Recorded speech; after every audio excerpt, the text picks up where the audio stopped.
கிறிஸ்து இயேசுவில் பிரியமான சகோதர சகோதரிகளே,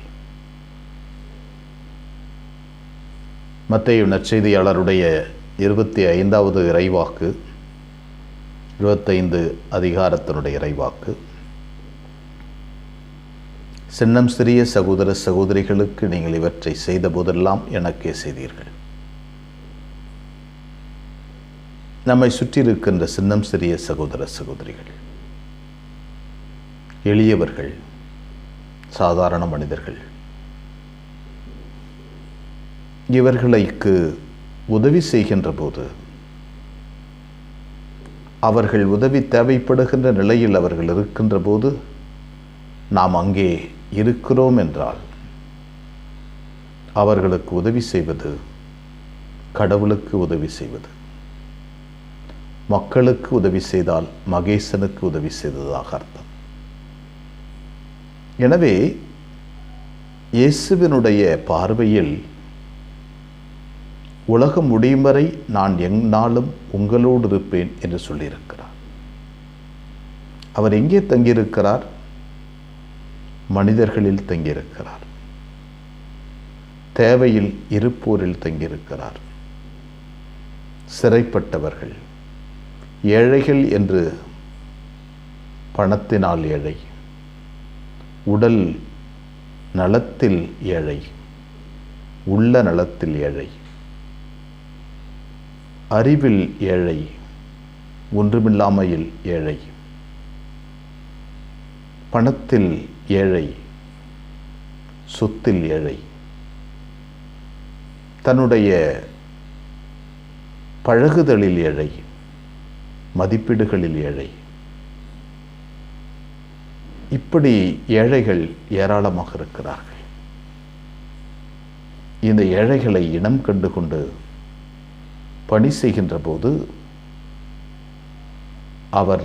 நாம் கடவுளுக்கு பணி செய்கிறோம். இந்த ஏழைகள் மத்தியில் கடவுள் வாசம் செய்கிறார். எனவேதான் புனித அன்னை தெரசா, நான் தொழுநோயாளியை பார்க்கின்ற போது கிறிஸ்துவை பார்க்கிறேன் என்றார். உடல் நலமற்று குன்றியிருக்கின்ற மனிதனை பார்க்கின்ற போது நான் கிறிஸ்துவை பார்க்கிறேன்.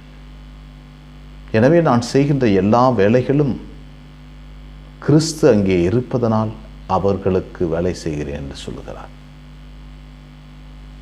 நம்முடைய வாழ்வில் நம்மை சுற்றியிருக்கின்ற நபர்களில் கடவுளை காணுகின்ற வரத்தை என்று கேட்போம்.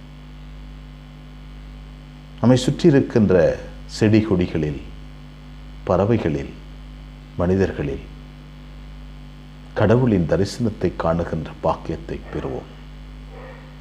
காக்கை சிறகினிலே நந்தநாதா, உந்தன் கரிய நிறம் தோன்றுதடா நந்தனாளா என்று இந்த பாரதி பாடுகிறார். கடவுளை நோக்கி பாடுகிறார். காக்கை சிறகினிலும், கருப்பு நிறத்திலும், நீரோடையிலும், காக்கையினுடைய பறவையினுடைய வேகத்திலும் கடவுளின் அதிசயத்தை பார்க்கிறார் அந்த மனிதர். சகோதரன் சூரியனே, சகோதரன் சந்திரனே என்று கூவி அழைக்கின்ற புனித பிரான்சிஸ் அசிசியார் உலக உயிர்கள் அனைத்தையும், அண்டங்கள் கோள்கள் அனைத்தையும் தன் சகோதரன் சகோதரியாய் பார்க்கின்ற ஒரு பார்வை. இப்படி பார்க்கின்ற இடங்களிலெல்லாம் கடவுள் மயமாக இருக்கின்ற ஒரு நிலையை நாமும் பற்றி கொண்டு வாழ கற்றுக்கொள்வோம். எங்களை நேசிக்கின்ற விண்ணக தந்தையை போற்றுகிறோம். அற்புதமான நாளுக்காக நன்றி சொல்கிறோம். நீர் எங்களுக்கு தந்த வல்லமைக்கு நன்றி, ஆசீர்வாதங்களுக்கு நன்றி ஆண்டவரே. எங்களை சுற்றி இருக்கின்ற மனிதர்களில் நாங்கள் கடவுளை காணக்கூடிய வல்லமை தாரும். உமது ஆசீர்வாதத்தை தாரும், உமது சக்தியை தாரும். எப்போது நாங்கள் உமது பிள்ளைகளாய் வாழவும், காணுகின்ற இடங்களிலெல்லாம் கடவுளை காணக்கூடிய பெரும் பாக்கியத்தை எங்களுக்கு தாரும். அன்னை மரியே, எங்கள் அன்பு தாயே, திருமகனிடம் எங்களுக்காக இடைவிடாது பரிந்து பேசும். ஆமென்.